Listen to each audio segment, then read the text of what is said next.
को पैर में दर्द हुआ, कमर के अंदर दर्द हुई, झंझनाहट सुनपन हुआ, फुट ड्रॉप हो गई, उसके साथ में इनको फिर लैट्रिन पेशाब की दिक्कत आ गई। तो all things has happened 20 years back.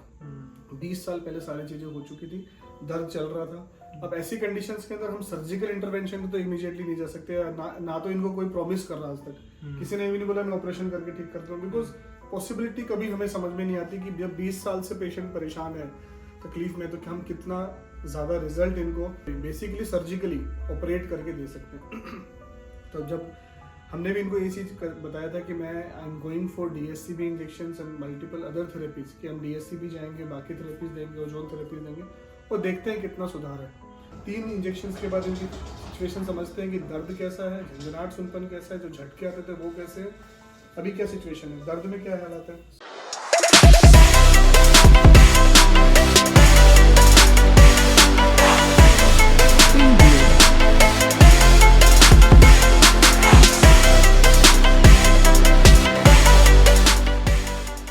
Hello friends, I am Dr. Sunil Saini, trauma and individual surgeon, expert in limb lengthening, deformity correction and pain management। आज जो हमारे पास पेशेंट है मिस्टर मोहन, ये गुड़गांव से हैं और ये एक थोड़ा डिफरेंट केस है। इनकी समस्या पिछले 20 साल से है, इनके पास मल्टीपल MRIs हैं। 2005 से शायद लगातार MRI हो रहे हैं, 2005 का है, 2007 का MRI है, 2019 का MRI है, 2022 का MRI है और इनकी समस्या लगभग 20 साल से चल रही है। पहले इनसे जानते हैं कि इनकी क्या क्या समस्याएं थी, उसके बाद हम केस को डिस्कस करेंगे। और किस लिए इम्पोर्टेंट है, इसलिए कि ऐसी समस्याओं से लोग बहुत सालों से लगातार पीड़ित रहते हैं और उनका कई बार हमें इलाज नहीं मिलता है। लेकिन मैं ये नहीं कह रहा कि हमारे पास अभी इलाज है या इन्होंने वो टाइम को मिस कर दिया। एक्चुअली क्या है, साइंस इज इवॉल्विंग, वैसे ही medical science is ever evolving things. तो मेडिकल साइंस में हमेशा नई चीजें होती रहती है, आती रहती है, नई नई थेरेपीज आती रहती है।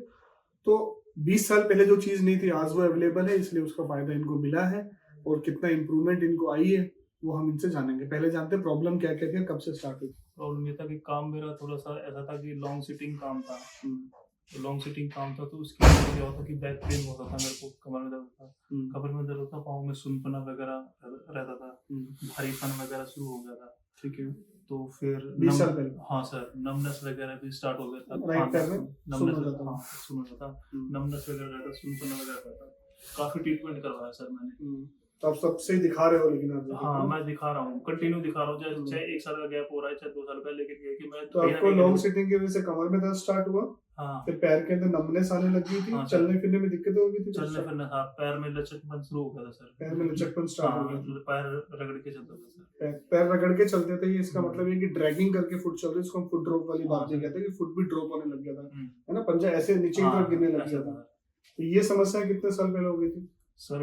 लगभग 20 साल। तो शुरुआत में हो गई थी, जैसे ये स्टार्ट हुआ उसके तुरंत बाद ही सारी प्रॉब्लम स्टार्ट हो गई।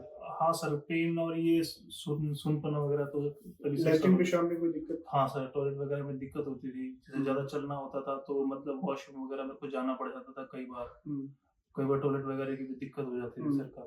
तो इस 20 साल में मैंने कहा कि आपकी मल्टीपल MRIs हो रखी है, आपकी डोर्सल लंबर स्पाइन की MRI है, आपके कमर की 4-5 MRI है, आपकी NCV स्टडीज हो रखी है। तो इस दौरान क्या ट्रीटमेंट चलता है, दवाइयाँ चलती रही? ट्रीटमेंट मोस्टली सर ये तरह की दवाइयाँ चलती थी, मेडिसिन वगैरह चलती थी, 6 महीने चलती थी, 1 साल चलती थी, उसके बाद फिर फिजियोथेरेपी के लिए बोलते थे, फिर फिजियोथेरेपी करवाते थे। नहीं तो फिर आपको क्या बताया, क्या बीमारी आपको चल रही है, किस लिए ऐसा हो रहा है? यही बोल रखा था कि सर कमर में L4 L5 में मतलब कि कोई मतलब नस वगैरह है जो पाँव की नसों को रोक रही है, तो उसकी वजह से आपको दिक्कत आ रही है। तो यही प्रॉब्लम था सर। और फिजियोथेरेपी में करवाया था, काफी टाइम से फिजियोथेरेपी करवा रहा था, मेडिसिन वगैरह भी खा रहा था, लेकिन कहीं पे फर्क नहीं पड़ा। हाँ। अभी जो हमारे पास आए तब क्या सिचुएशन थी, क्या सिचुएशन, दर्द कितना था आपको? सर पेन में कमर में दर्द रहता था मेरे को, कमर में हमेशा दर्द रहता था। हाँ। तो अपनी डे टू डे एक्टिविटीज अपना जॉब कर पा रहे थे? नहीं सर, नहीं कर पा रहे थे। नहीं था। तो कब से आप बिल्कुल जॉब नहीं कर रहे हो सर? मेरे को काम वगैरह कब से छोड़ रखा आपने? लगा लो मतलब 3 साल हो गया था मेरे को। 3 साल से, ठीक है। हाँ, और जब आप हमारे पास आए, क्योंकि आज आप मेरे पास 4th सिटिंग के लिए आ रखे हैं, हमने आपको एडमिट भी किया था, है ना, तो कमर का दर्द पूरे पैर में बना हुआ था, झंझनाहट सुनपन भारी? हाँ सर, जब आया था तब कमर में दर्द था और झंझनाहट था, सुनपना था, पैर मतलब फुट ड्रॉप भी था सर। फुट ड्रॉप भी था। और आपको झटके आते थे पैर झटके आते थे सर, हाँ। तो बेसिकली जो झटके आना उसको कहते हैं क्लोनस। तो इनके अंदर ये फुल ब्लोन केस ऑफ जैसे इनकी मैं पुरानी एमआरआई देखता हूँ तो उसमें डोर्सल स्पाइन के अंदर एक जगह लिखा हुआ था बहुत पुराने में डीमाइलिनेटिंग डिजीज। आज हमने रिसेंट करा के देखा तो वो दैट इज इम्प्रूव्ड, वो है ही नहीं। इनकी जो प्रेजेंट कंडीशन थी जब हमारे पास आप आए, मेरे पास 2022 के एमआरआई के हिसाब से बताऊं तो L3, L4 and L5 severe compression with bilateral traversing nerve root compression, पैर की नसों के ऊपर दबाव था, और कोडा इक्वाना कंप्रेशन इनको हो रखे थे। कोडा इक्वाना क्या होता है, हमारी नसों का गुच्छा जब हमारी स्पाइनल कोड L1 के लेवल पे आके, हमारी L1 वर्टिब्रे के लेवल पे आके बंद हो जाती है। वहां से हमारे स्पाइनल कोड के साइड से नीचे से समझ लीजिए कि एक बहुत सारी नसें निकलती है जिनको हम कहते हैं कोडा इक्वाना, इस एरिया को। तो वहाँ कोडा इक्वाना पे कंप्रेशन इनको है, जिसकी वजह से इनको पैर में दर्द हुआ, कमर के अंदर दर्द हुई, झंझनाहट सुनपन हुआ, फुट ड्रॉप हो गई, उसके साथ में इनको फिर लैट्रिन पेशाब की दिक्कत आई। तो all things has happened 20 years back, 20 साल पहले सारी चीजें हो चुकी थी, दर्द चल रहा था। अब ऐसी कंडीशंस के अंदर हम सर्जिकल इंटरवेंशन तो इमीडिएटली नहीं जा सकते, ना तो इनको कोई प्रॉमिस कर रहा आज तक, किसी ने भी नहीं बोला मैं ऑपरेशन करके ठीक करता हूँ, बिकॉज पॉसिबिलिटी कभी हमें समझ में नहीं आती कि जब 20 साल से पेशेंट परेशान है, तकलीफ में, तो हम कितना ज्यादा रिजल्ट इनको बेसिकली सर्जिकली ऑपरेट करके दे सकते हैं। तो जब हमने भी इनको ये चीज बताया था कि मैं I am going for DSCB injections and multiple other therapies, कि हम DSCB जाएंगे, बाकी थेरेपीज देंगे, ओजोन थेरेपी देंगे और देखते हैं कितना सुधार है। अब इसमें क्या होता है ना कि एक तो काउंसलिंग इज वेरी इंपॉर्टेंट, दूसरा पेशेंट खुद जब कॉन्फिडेंट रखे, वो ट्रायल के लिए रेडी है। कि मैं कई बार पेशेंट मेरे पास फुट ड्रॉप के, मैं अभी आपको बता रहा था कि मैं बस कल भी जब 2 पेशेंट फुट ड्रॉप के आए तो मैं उनको कहा कि मैं ट्रायल देने जा रहा हूँ, क्योंकि आप हर जगह से हताश हो चुके हो। तो मैं ये नहीं कह सकता मेरे पास कितने रिजल्ट आ रखे हैं, sometimes results are very good, sometimes हमें भी बहुत डिफिकल्टी होती है।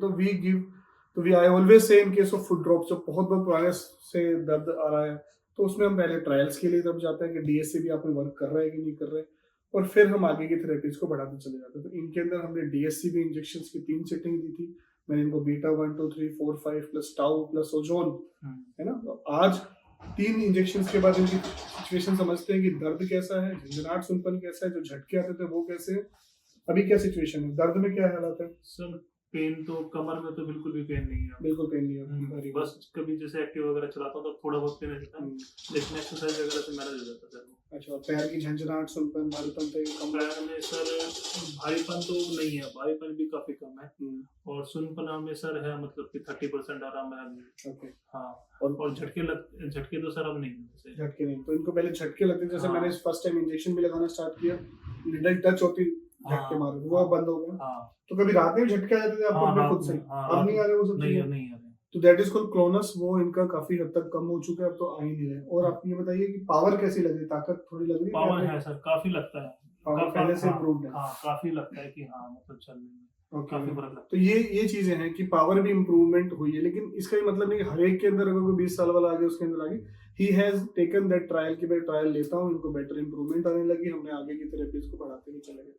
अब आज हम इनके अंदर करने जा रहे हैं 4 सिटिंग ऑफ DSCB। वही मैंने इनको कहा DSCB हम कब तक देते रह जाएंगे। अब हम लास्ट सिटिंग पे जा रहे हैं, इसके साथ में पेशेंट को फिजियोथेरेपी, रिहैबिलिटेशन, लाइफस्टाइल मॉडिफिकेशन चलेगा, और साथ में हम लोग ऑटो हीमोथेरेपी दे, डबल ओजोन ऑटो हीमोथेरेपी मैं आज इनको लगा रहा हूँ। ऑटो हीमोथेरेपी में जैसे मैंने बताया था पहले अपनी सारी वीडियोस के अंदर भी, कि हम पेशेंट का ब्लड लेते हैं, उस ब्लड को स्पेशल बोटल्स के अंदर लिया जाता है, फिर उसको ओजोनाइज्ड किया जाता है। जैसे ही ओजोन उसके अंदर जाती है, it ozonize the blood, and that blood is basically full of anti inflammatory power.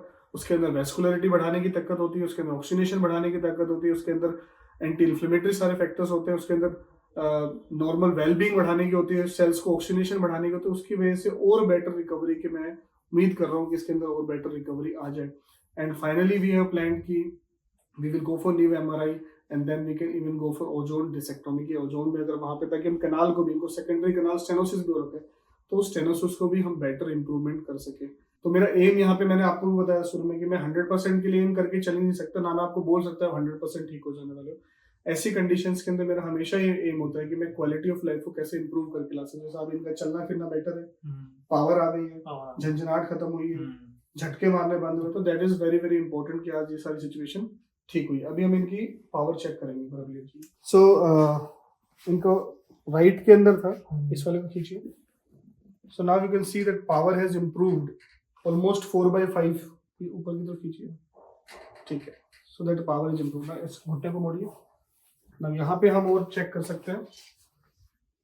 Even आप से देख सकते हो कि अंगूठा हमेशा उठा रहता है, ऊपर की तरफ उठाइए, अंगूठे को उठाइए, यस, यानी कि 3/5, अगर एंटी ग्रेविटी जा रहा है तो 3/5 तो बिल्कुल है। और बाकी पुलिंग पे देखते हैं, खींच के देखिए, दोनों को खींच के देखिए, that has also improved. Dragging भी कम हो गई, अब घिसना जो था वो कम हुआ है। हाँ सर, कुछ कम हुआ है, कुछ कम हुआ, खींचिए इसको। So that is the magic of DSCB injections कि इतनी सारी इंप्रूवमेंट्स 20 साल की वाली प्रॉब्लम के अंदर ही पेशेंट को आई है। तो मोहन जी, आप सेटिस्फाइड हमारे ट्रीटमेंट? हाँ सर, काफी। जितना हमने कहा था हम उस लेवल पे तो आपको डिलीवर कर पाए। मैंने आपको सारी काउंसलिंग करके बताया था कि मैं उम्मीद लगा के बोल रहा हूँ कि कितना कितना कितना, मैंने आपको कहा था सुनपन, झंझनाहट, भारीपन है, मेरे को उम्मीद है कि आप इंप्रूव करोगे टोनस। हाँ सर, वो तो जब फर्स्ट टाइम मैंने करवाया था ना DSCB इंजेक्शन के बाद काफी आराम पड़ेगा, तो काफी आराम पड़ेगा, कुछ कॉन्फिडेंस आ गया था कि हाँ भाई हो जाएगा। तो that is very very important. तो आगे भी हमें पूरी उम्मीद है कि और बेटर हो जाएगा।